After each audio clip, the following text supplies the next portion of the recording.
Apa itu The Lombok Treasure atau harta karun Lombok? Siapa yang berhak menerimanya?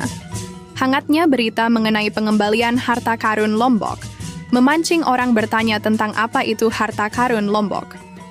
Lombok yang dalam kancah sejarah nasional selalu saja terpinggirkan tiba-tiba saja menjadi perhatian karena berita pengembalian beberapa artefak budaya yang ada di Belanda kepada pemerintah Indonesia. Wajar orang dibuat kaget, dari 472 artefak itu, setengahnya adalah benda yang berasal dari Lombok. Artefak dari Lombok itu dikenal dengan sebutan The Lombok Treasure. Terus apa itu The Lombok Treasure? Siapa yang punya? Kenapa bisa dibawa Belanda? Siapa yang berhak menerimanya? Jadi begini, harta karun Lombok itu sebetulnya adalah sebagian besar merupakan harta rampasan perang yang diambil Belanda pada saat menginvasi Lombok pada tahun 1894. Kala itu terjadi perang antara Kerajaan Mataram dengan Belanda, berlangsung dari bulan Agustus sampai dengan November 1894. Jika di bulan Agustus Kerajaan Mataram mendapat kemenangan gemilang, maka di bulan September sampai dengan November, Kerajaan Mataram Lombok mengalami kehancuran yang menyedihkan. Pada bulan November inilah cerita harta karun Lombok itu bermula. Itu adalah saat Belanda berhasil menaklukkan Puri Ukir Kawi, yang merupakan benteng terakhir Kerajaan Mataram Lombok.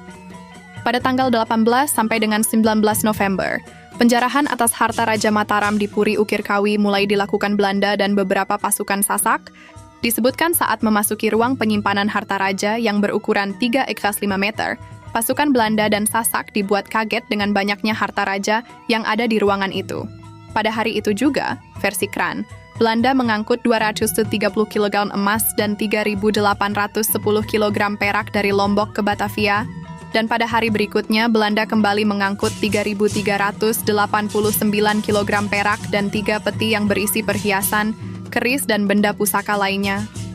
Menurut Wekul, pengangkutan terakhir harta Kerajaan Mataram Lombok itu terjadi pada bulan Februari 1896. Saat itu 16 peti berisi perhiasan dan batu permata diangkut dari Lombok ke Batavia. Barang-barang itu kemudian disimpan oleh Belanda pada Museum Batavia atau Royal Batavia Genootschapp van Kunsten en Wetenschappen yang saat ini bernama Museum Nasional atau dikenal juga dengan sebutan Museum Gambir. Barang-barang itu kemudian secara bertahap diangkut ke Belanda dan disimpan pada sedikitnya 3 museum. Salah satunya adalah Museum Rijksmuseum voor Volkenkunde atau lebih dikenal dengan Museum Nasional Etnologi Leiden.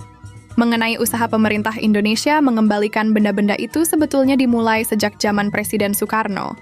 Saat itu Muhammad Yamin dalam sebuah lawatan ke Belanda tahun 1954 meminta agar barang-barang itu dikembalikan. Namun, pemerintah Belanda kala itu belum berkenan mengembalikan, wacana itu pun kemudian menguap begitu saja. Pada Oktober 1962, wacana meminta pengembalian barang-barang itu menyeruak kembali adalah momen musyawarah Museum Seluruh Indonesia ke-1 di Yogyakarta yang menyuarakan itu. Salah satu hasil musyawarah adalah mengusulkan kepada pemerintah Indonesia untuk mengupayakan pengembalian harta dan benda kebudayaan Indonesia yang ada di luar negeri. Barulah pada masa pemerintahan Soeharto upaya pengembalian itu sedikit menuai hasil. Pada lawatannya ke Belanda di tahun 1970, Presiden kedua Indonesia itu mendapat hadiah dari Ratu Juliana berupa keropak negara Kertagama.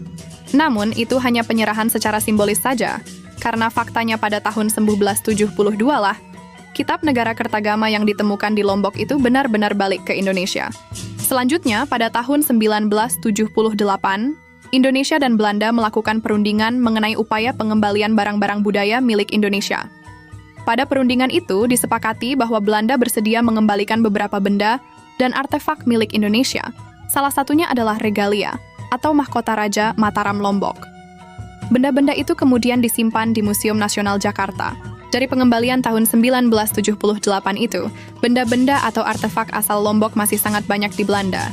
Sedikitnya ada sekitar 222 objek masih disimpan di Volkenkunde Museum Leiden.